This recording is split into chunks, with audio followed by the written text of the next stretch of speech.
Salut à tous, c'est Tim, j'espère que vous allez bien. On se retrouve aujourd'hui pour une nouvelle vidéo dans laquelle on va parler d'un logiciel de montage qui est gratuit, libre, open source, tout ce que vous voulez. Et on va voir que c'est plutôt pas mal en tout cas pour démarrer. Avant de commencer, je vous remercie parce qu'on est maintenant 400 sur la chaîne, c'est génial. Donc voilà, je tenais à vous remercier énormément. Et donc quand j'ai utilisé Kdenlive pour le montage d'une de mes dernières vidéos, j'ai réalisé qu'en fait, c'était pas le logiciel de montage qui faisait la qualité du montage, c'est vraiment comment tu l'utilises et ce que t'en fais. C'est vraiment ce qu'il y a de plus important. Donc on se retrouve sur mon PC, on n'est pas sur Windows, on est sous Linux Elementary. Ça ressemble à un Mac, je vous l'accorde, mais c'est absolument pas un Mac, je n'ai pas de Mac. C'est juste l'interface d'Elementary qui ressemble effectivement beaucoup à macOS. Donc on va ouvrir tout de suite le logiciel. Ça prend un tout petit peu de temps puisque c'est un logiciel de montage, mais absolument pas autant que Premiere Pro, toi-même tu sais. Et donc on voit un petit peu cette interface. Donc si vous l'avez en blanche comme ça, vous pouvez la passer en noir, c'est toujours un peu plus stylé, hein. Je précise tout de même aussi que ce logiciel est disponible pour Mac, Windows, Linux, tout ce que vous voulez. Et donc ça, c'est plutôt pas mal. Par contre, sur Windows, il est un peu pété, il est un peu buggé. J'ai l'impression en fait que la version Windows a été créée de manière à attirer les gens sous Linux, puisque la version Linux est quasiment totalement stable. Et donc ça, c'est plutôt pas mal. Donc on va importer des fichiers. Pour ça, j'ai double-cliqué ici. C'est l'endroit où on aura tous nos fichiers. Ici, par exemple, on a les effets. Là, on a la prévisualisation. Et là, la timeline. Je considère que vous connaissez à peu près. De toute façon, vous verrez dans ma formation qui devrait arriver dans les prochains mois la totalité des étapes pour faire un montage. Donc là on a tout ce qui est transition, composition, là on a les effets, voilà. Et ensuite on a des petits outils ici qu'on va justement reparamétrer. On voit ça tout de suite. On va déjà importer une vidéo. Donc voilà, le but c'est de vous apprendre un petit peu comment maîtriser le logiciel et comment vous pouvez faire vos premiers montages. En tout cas pour YouTube ce sera largement suffisant avec un logiciel comme celui-ci et voir si ça peut vous suffire pour vos montages à vous. Donc là je vais prendre le rush que j'ai utilisé pour ma vidéo où je vous parlais, que je vous disais que je quittais Premiere Pro, donc je vais l'importer. J'ai fait glisser-déposer, hein, j'ai l'explorateur de fichiers sur le deuxième écran. Et donc voilà, on attend le petit chargement, c'est juste en fait pour afficher la waveform sur l'audio. Et ensuite on va pouvoir mettre notre vidéo sur la timeline. Voilà, on a importé notre vidéo, on va maintenant pouvoir commencer notre montage. Donc pour du YouTube, ça va être surtout des jump cuts et puis supprimer, raccorder, etc. Donc ce qu'on va faire, premièrement, c'est paramétrer les petits raccourcis clavier. Donc on va aller dans configuration et puis configurer les keyboard shortcut, donc les raccourcis clavier, hein. Je vais aller chercher les outils et donc voilà, l'outil de sélection, je veux que ce soit la touche V. Personnellement, c'est un choix personnel, vous allez voir pourquoi, c'est tout simplement beaucoup plus pratique quand on fait un montage. Je veux que supprimer, voilà, au lieu de la touche supr, je veux la touche B. Ok, je la signe. Et puis, comment s'appelle cet outil là? Découper. Donc je veux découper, voilà, découper. Et moi, cet outil, je veux que ce soit la touche C. C'est comme cutter, hein. C'est un peu les raccourcis Premiere Pro parce que j'ai l'habitude avec cela. Donc j'utilise cela. Ok, c'est bon, ça fonctionne. Donc quand j'appuie sur C, ça met les ciseaux. Et quand j'appuie sur V, ça met la sélection. Maintenant, je vais faire en sorte que B, ça supprime. Normalement, je l'ai déjà fait. On va vérifier quand même. Voilà, le B, il supprime. Voilà, maintenant, je vais vous apprendre à faire un montage relativement rapidement. C'est une technique justement qui est très rapide, qui va vous permettre de gagner du temps. Donc je vais un petit peu réduire ça, je vais agrandir ma timeline histoire d'être un peu plus confortable. Donc voilà, avec le C on cut, avec le V on sélectionne et avec le B on supprime. Vous voyez que je fais en fait à chaque fois qu'il y a des blancs dans le montage, C, V, je sélectionne et B. Les touches CVP sont l'une à côté de l'autre sur le clavier d'un ordinateur, donc c'est pour ça que j'utilise ces raccourcis là, c'est ce qu'il y a de plus pratique. Et donc le but ça va être de faire ça sur tout le montage, donc je vais le faire, hein. Je vais peut-être pas le faire sur tout parce que on a d'autres choses à voir, hein.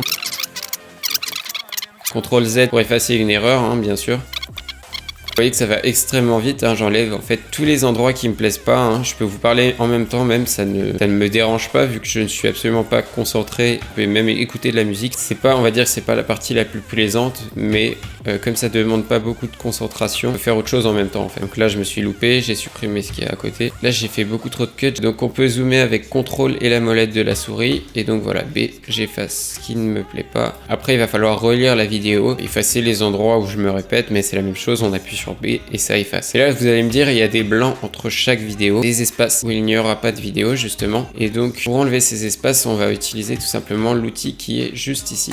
Donc on clique dessus et là ce qu'on va pouvoir venir faire c'est tout simplement ça. Là on voit que ça décale tous les clips et bam, on va pouvoir enlever tous nos trous. C'est aussi simple que ça, il n'y a rien d'autre à faire. Et là votre montage vous l'avez fait en aller maximum 30 minutes. Vous pouvez monter une vidéo qui vous a duré 20 minutes au tournage, c'est vraiment pas long. C'est vraiment un gain de temps pas possible parce que vous avez même pas besoin de regarder la vidéo. Là vous pouvez faire un montage extrêmement rapidement. Donc voilà, on a fait tous nos cuts, on voit à peu près que la vidéo nous plaît. Maintenant on va pouvoir rajouter des éléments sur la ligne du dessus. Donc imaginons que je vais y mettre par exemple la miniature. Je sais pas pourquoi je mets ça, mais enfin voilà, c'est juste pour vous montrer. Donc voilà, j'ai ma miniature qui s'affiche à la place de ma tête, mais il y a toujours ma voix en dessous. Si je veux faire en sorte par exemple qu'on voit ma tête derrière mais en flouté et qu'il y ait la miniature au-dessus, je vais tout simplement rajouter Composite. Et donc avec Composite, on va pouvoir rajouter des images clés à la manière un peu comme Premiere Pro. On voit que là, il y a quelque chose qui s'est affiché. Et donc en fait, on va pouvoir, si on veut dézoomer, on va pouvoir placer la vidéo à l'endroit où on veut. Mais surtout, on va pouvoir, regardez, faire un cut au début et à la fin et flouter notre vidéo. Donc on va aller dans les effets ici. On ajoute l'effet flou, voilà. Et maintenant, on peut agrandir le flou. Et vous voyez que là, on a toujours les images clés. On peut animer. Donc ça, c'est les images clés. C'est vraiment comme dans Premiere Pro. Je vais couper le son de mon ordi parce que ça me saoule dans mon casque. Donc les images clés, vous voyez, on peut par exemple faire en sorte que le flou soit animé. Donc là, il faut qu'il y ait le flou. Et là, on veut pas qu'il y ait de flou. Donc 0. Et donc là, petit à petit, ça va passer de ça à ça. Et le flou va s'augmenter tout simplement. Si je regarde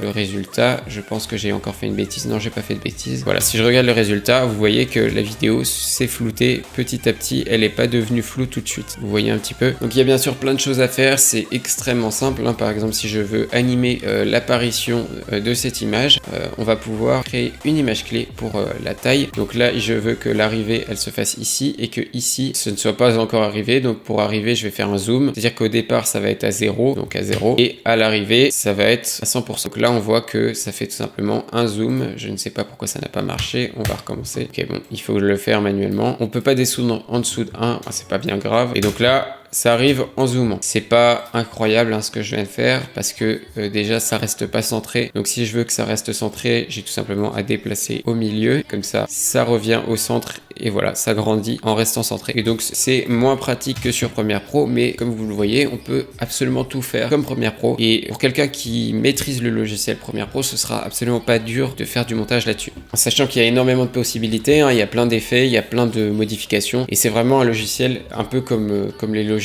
professionnels, on peut faire à peu près autant de choses, néanmoins c'est tout de même moins pratique, il faut l'avouer. Par exemple, si je veux créer un masque, ça je crois que c'est pas ultra facile, peut-être avec un outil de rotoscoping, voilà la rotoscopie, là je vais peut-être pouvoir créer un masque, puisque je n'ai jamais fait la chose, Voilà, j'ai réussi, donc on peut créer un masque, ça bug beaucoup moins que sur Premiere Pro, mais par contre le masque va être claqué quoi, on peut pas mettre des courbes, ouais voilà, vous voyez c'est pas fifou quoi. Est-ce qu'on peut finaliser notre...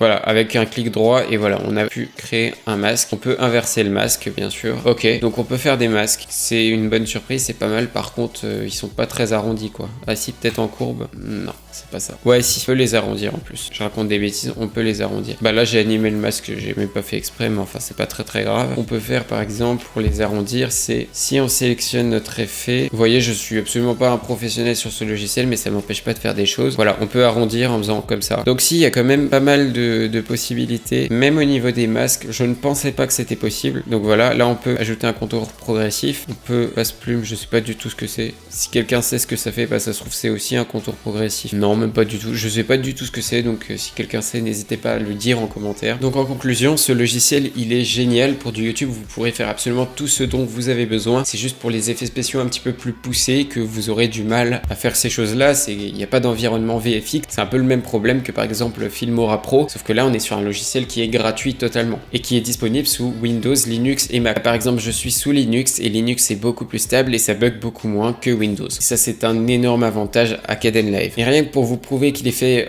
pour Linux, dans le nom, dans Kdenlive, il y a KDE. Et si vous regardez, si vous tapez KDE sur Internet, vous allez tout de suite tomber sur un environnement, une distribution de Linux en fait. C'est une version de Linux. Voilà, il a été conçu pour cette version de Linux. Il a été conçu de base surtout pour Linux. Et en fait, il y a des dérivés pour Windows, mais de base c'est conçu pour Linux, donc c'est bien sûr beaucoup plus optimisé pour Linux, et c'est pour ça que je fais mon montage sous Linux. Mais vous voyez qu'on peut faire absolument tout, et je vois pas en fait pourquoi les personnes qui se lancent et qui n'ont encore pas utilisé de logiciel professionnel ne pourraient pas utiliser ça, parce que c'est vrai que quand tu passes de Adobe à ça, la transition est relativement difficile parce que tout est un peu plus pratique chez Adobe, mais en même temps ça demande moins de ressources, un logiciel comme celui-ci. Mais pour quelqu'un qui a jamais fait de montage vidéo, je ne vois pas où est la différence. Le problème par exemple, c'est que ici, bon, on va pouvoir faire supprimer, raccorder, c'est supprimer l'espace, c'est exactement la même chose que sur Premiere. Mais imaginons que je veuille effacer cette vidéo là et que je veuille faire supprimer, raccorder, je peux pas. là, je peux faire supprimer les éléments sélectionnés. C'est la touche que je vais assigner à B, mais par contre ça va me laisser un blanc et du coup je serai obligé de supprimer l'espace. Ça, on peut le faire en un seul coup avec Premiere. C'est des trucs, mais ça c'est pour gagner du temps. Il y a d'autres choses, je suis d'accord, il y a d'autres choses qui changent, mais quelqu'un qui se lance, qui n'a jamais fait de montage, c'est le logiciel parfait. Merci infiniment pour les 400 abonnés, c'est vraiment génial. D'ailleurs, je vous invite à vous abonner si ce n'est pas encore fait et à liker cette vidéo. Vous pouvez aussi la partager si vous connaissez des gens qui seraient intéressés par un logiciel de montage gratuit et largement suffisant qui peut faire à peu près la même chose que les logiciels professionnels. J'essaie normalement de vous sortir une vidéo tous les vendredis, d'être assez actif, une vidéo par semaine donc. J'espère que vous allez tous très bien en cette période toujours un peu troublée malgré le déconfinement. Et sur ce, moi je vous dis à très bientôt.